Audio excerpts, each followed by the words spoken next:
الحمد للہ رب العالمین والصلاة والسلام علی رسولہ الکریم اما بعد فاعوذ باللہ من الشیطان الرجیم بسم اللہ الرحمن الرحیم فتوحات مصر و فارس کا تیسرا درس۔ اس درس میں ہم نے ذکر کیا تھا کہ مسلمان نے بلبیس خار کو فتح کیا۔ عمرو بن العاص رضی اللہ تعالیٰ عنہ اپنی تمام لشکر کے ساتھ مصر کی طرف متوجہ ہوا۔ دوسری طرف جو بلبیس سے اتفاق کر مصر چلے گئے اور شاہی مصر مقوقس کو تمام صورت سے آگاہ کیا تو بادشاہ کا سینہ تنگ ہو گیا۔ ادھر وہ مسلمانوں سے لڑنا بھی نہیں چاہتا، ادھر اس کی قوم ان کو مجبور کر رہی تھی۔ اتنے میں اس کی بیٹی ارمانوسا قیس بن سعد کی معیت میں احترام کے ساتھ پہنچ گئی۔ بادشاہ بہت خوش ہوا اور قیس بن سعد سے اسلام کے بارے میں سوالات کیے تاکہ ان کے لوگ سن کر کچھ نرم پڑ جائے۔ حضرت قیس رضی اللہ عنہ نے نہایت مدلل انداز سے اسلام کی خوبیاں بیان کی، لیکن بادشاہ کی ارکان نے تکبر کا مظاہرہ کیا۔ بادشاہ نے خود ان کو سمجھایا لیکن وہ نہ مانے۔ حضرت قیس رضی اللہ عنہ نے واپسی میں فرمایا کہ تین باتیں ہیں: اسلام، جزیہ، یہ کہہ کر واپس ہو گئے۔ شاہی مصر نے اپنے بیٹے ارسطولیس کو اپنا ولی عہد نامزد کیا تھا۔ یہ شخص انتہائی متکبر، سرکش، اسلام اور مسلمانوں کا سخت دشمن تھا۔ اس کے باپ کی عادت تھی کہ رمضان میں پورا مہینہ تنہائی اور عبادت میں گزارتے تھے۔ ارسطولیس نے دیکھا کہ اس کا باپ اسلام قبول کرنے والا ہے یا قبول کر چکا ہے اور وہ مسلمانوں سے لڑنا نہیں چاہتا بلکہ مصر ان کے حوالہ کرنا چاہتا ہے۔ اس نے اپنے باپ کے خاص خادم کو 1000 دینار اور دوسرے وعدے کر کے اس پر آمادہ کیا کہ میرے باپ کے کھانے پینے میں زہر ملا دو۔ چنانچہ اس نے فانی میں مقوقس کو زہر پلایا، جس سے مقوقس مر گیا۔ بیٹے نے اس کو دفنا کر واپس آ کر مسند اقتدار پر قبضہ کر لیا۔ مقوقس کو اس نے اس حال میں دفنایا کہ صرف اس خادم کو معلوم تھا، باقی سب لوگوں کو یہ بتایا میرا باپ تنہائی میں عبادت کر رہا ہے اور میں اس کا نائب ہوں۔ اس کے واپسی آنے تک حکومت میں چلاؤں گا، جیسا کہ پہلے بھی ایسا ہوتا رہا۔ عمرو بن العاص رضی اللہ عنہ مسلمانوں کو لے کر بلبیس سے قلیوب پہنچے اور ادھر ادھر کے صحرا نشینوں سے معاہدہ کر لیا تھا۔ مسلمانوں کو ان صحراؤں سے لکڑی اور گھاس لانے میں تکلیف نہ ہو۔ قلیوب سے عمرو بن العاص اپنے لشکروں کے ساتھ بحر الحسا مقام پر پہنچے۔ صحابہ کرام کے آنے سے شہر میں چیخ و پکار اور ایک غلو و غاڑہ شروع ہو گیا۔ لوگوں نے اپنے گھروں، مکان اور دیگر محلات کے دروازے بند کر لیے اور اپنے گھروں، عورتوں اور بچوں کی حفاظت کے لیے ہتھیار اٹھا لیے۔ کچھ لوگ دور دراز دروں میں چلے گئے اور مسلح ہو کر جنگ کے انتظار میں بیٹھ گئے۔ بحر الحسا کا یہ شہر مصر کے شہروں میں شمار کیا جاتا تھا اور مصر کے اندر کا علاقہ تھا۔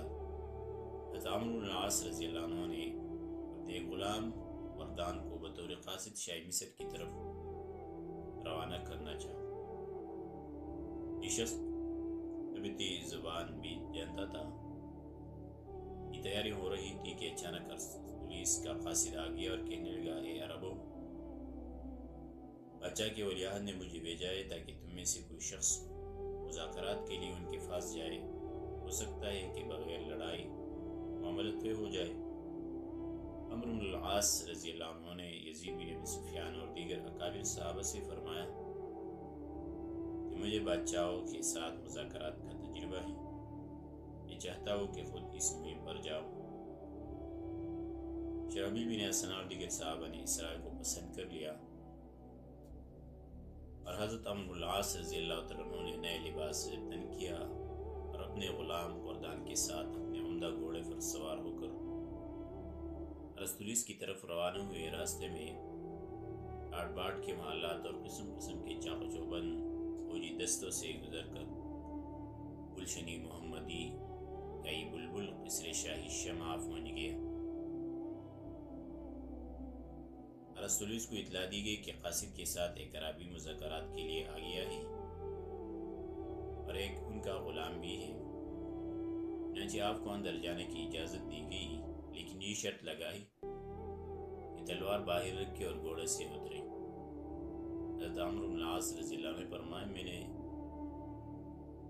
نے تو اپنے گھوڑے سے اتروں گا اور نہ تلوار رکھوں گا، یہ ہماری عزت ہے۔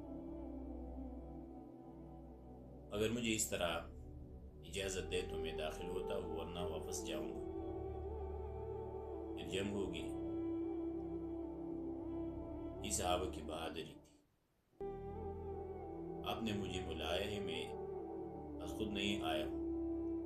بہرحال بادشاہ نے اجازت دے دی۔ آپ گھوڑے پر اس طرح سوار اور تلوار سنتے ہوئے بادشاہ کے خیمے کے بالکل قریب اترے۔ بادشاہ کے خیمے اور وہاں کے زیب و زینت پر آپ مسلسل دنیا کے بثباتی اور فنا کے متعلق آیتیں پڑھتے رہے۔ قصر شاہی میں داخل ہوتے وقت وہاں کا بڑا تمثال اور ہیکل خود بخود سرنگو ہو گیا۔ اس پر ارکانی دولت کو یقین ہو گیا کہ اب زوال کے سوا کچھ نہیں ملے گا۔ عمرو بن العاص رضی اللہ عنہ مجلس کے آخری کونے میں اس طرح بیٹھ گئے کہ دائیں ہاتھ میں گھوڑے کے لگام پکڑ رکھی ہے اور بائیں ہاتھ اپنی تلوار کے دستے پر مضبوطی سے رکھے ہوئے ہیں۔ اسی حالت میں آپ نے ایک وسیع و بلیغ تحریک کے ذریعہ دنیا کے فنا کا ایک مکمل نقشہ پیش کیا۔ بادشاہ کے مصاحبوں نے کہا کہ یہ شخص قوم کا بڑا معلوم ہوتا ہے، اس کو اگر قید کیا جائے تو باقی قوم بھاگ جائے گی۔ بادشاہ نے کہا یہ شخص چونکہ سفیر بن کر آیا ہے، پھر ہم نے خود بلایا ہے، اس طرح قتل کرنا مناسب نہیں۔ پھر اس طرح گفتگو ہوئی۔ بادشاہ نے سوال کیا، اے عربی بھائی، آپ ہم سے کیا چاہتے ہیں؟ عمرو بن العاص رضی اللہ عنہ نے جواب میں کہا، ان باتوں میں سے ایک قبول کر لو، اسلام، جزیہ، جنگ۔ بادشاہ نے سوال کیا، ہم سے جس نے ٹکر لیے پاش پاش ہو گیا ہے، ہم نے نوباب وجادت سے لشکر کثیر بھی منگوایا ہے۔ عمرو بن العاص رضی اللہ عنہ نے جواب میں کہا، ہم کثرتی لشکر سے نہیں ڈرا کر، ہمارے ساتھ اللہ کی مدد ہے اور ہم سے زمین کی وراثت کا وعدہ ہے۔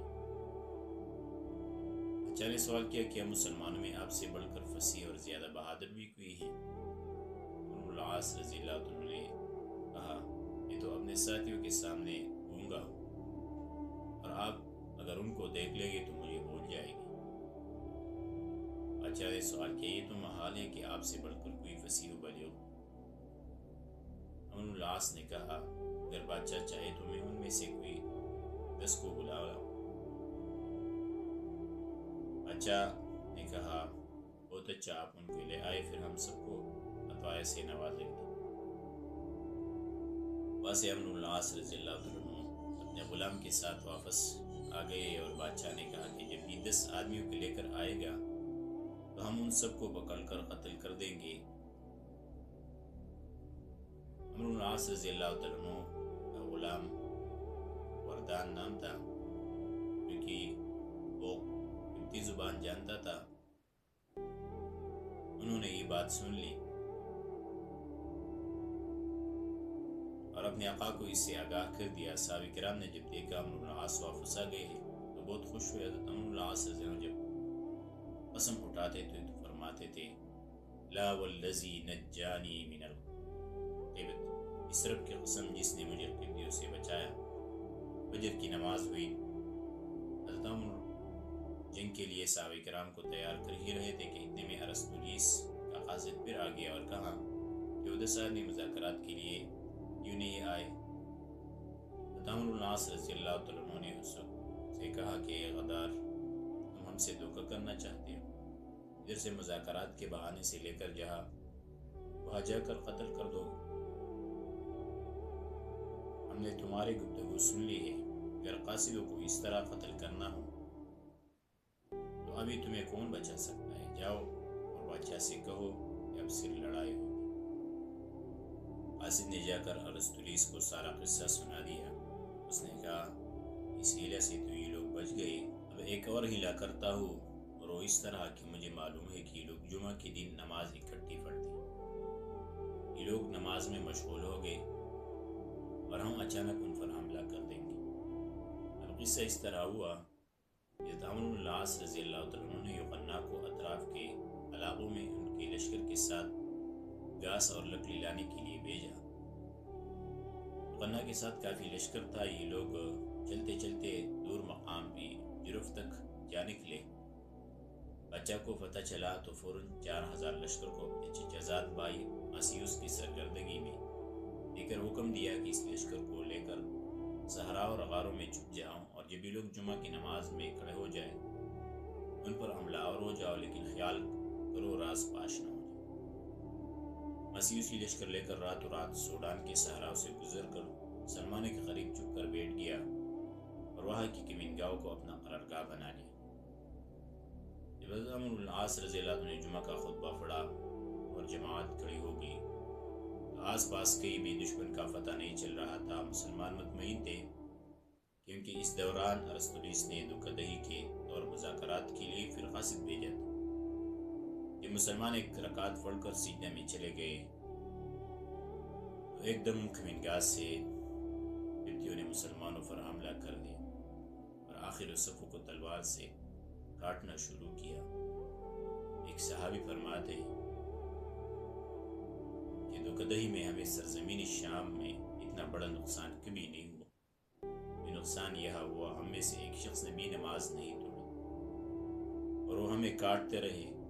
ہم نے خیال کیا کہ بس ہم سب یہاں ختم ہو گئے کہ اتنے میں یوحنا لشکر کے ساتھ واپس پہنچ گئے۔ انہوں نے دیکھا کہ نماز کی حالت میں مسلمانوں کو کافر مار رہے ہیں، تو یوحنا نے فرمایا خدا کی قسم اگر ایک کافر بھی تمہارے ہاتھوں سے بچ نکلا تو قیامت میں اللہ کے سامنے جواب دینا ہوگا، حملہ کرو۔ انہوں نے سب کفار کو گھیرے میں لے لیا اور ادھر سے محمدی کچارے کے غصبان شیر پلٹ گئے اور قبطیوں کو اپنے نرغے میں لے لیا اور ان سب کو رون ڈالا۔ جابر بن عوس رضی اللہ عنہ فرماتے ہیں کہ ہم نے مصر کے راستوں ناکہ بندی کر دی، خدا کی قسم ان میں ایک بھی زندہ نہیں لوٹا، بلکہ وہ اس طرح ہمارے قبضے میں آ چکے تھے جیسے شکاری فرندوں پر جال پھینک کر قابو میں کر لیتے۔ پھر صحابہ کرام نے یوحنا اور ان کے ساتھیوں کا شکریہ ادا کیا، آپس میں الیگ سلیگ ہوئی اور اپنے شہداء کو دفنانے کا کام شروع کیا۔ اس واقعہ میں 436 صحابہ کرام شہید ہوئے۔ ادھر جب ارسطولیس کو معلوم ہوا کہ ماسیوس سمیت سارا لشکر تباہ ہو چکا ہے تو اس نے یقین کر لیا کہ اب حکومت مصر قائم نہیں رہ سکتی۔ وہ ہمت ہار گئے، لیکن ان کے بعض جرنیلوں نے ان کی ہمت افزائی کی اور کہا کہ دیکھو لاؤدینوس کو اسکندر رومی نے 70 بار شکست دی تھی، لیکن وہ ہمت نہیں ہارے تھے۔ آپ ہمت کریں اور ان کا مقابلہ کریں، ہم آپ کے ساتھ ہیں۔ عمرو بن العاص جب شہداء کے دفنانے سے فارغ ہوئے تو فوری تفصیل حضرت عمر فاروق رضی اللہ عنہ کو بھیجی اور مزید کمک کی درخواست کی اور فرمایا کہ ہم افواج مصر کے ایسے سمندر میں ہیں جس کی موجیں ٹاٹے مار رہی ہے۔ حضرت عمر فاروق رضی اللہ عنہ نے 2 خط بھیج دیے۔ ایک خط کمانڈر حضرت ابو عبیدہ بن جراح کے نام تھا، جس میں لکھا تھا کہ فوراً عمرو بن العاص رضی اللہ عنہ کی مدد کے لیے ایک لشکر کثیر روانہ کر دو۔ دوسرا خط حضرت عمرو بن العاص کے نام تھا، جس میں ان کو تسلی بھی تھی، یہ اللہ کا تو شدہ فیصلہ تھا، اور ان کو تنبیہ بھی کہ آپ کو احتیاط کرنا چاہیے تھا۔ آپ تو صاحب رائے شخص صلاۃ خوف اور دیگر تدبیر امور کو اختیار کرنا چاہیے۔ یہ جنگ کا پہلا مرحلہ تھا، ہم نے ذکر کیا۔ انشاءاللہ آگے درس میں ان کا دوسرا مرحلہ ذکر کریں گے۔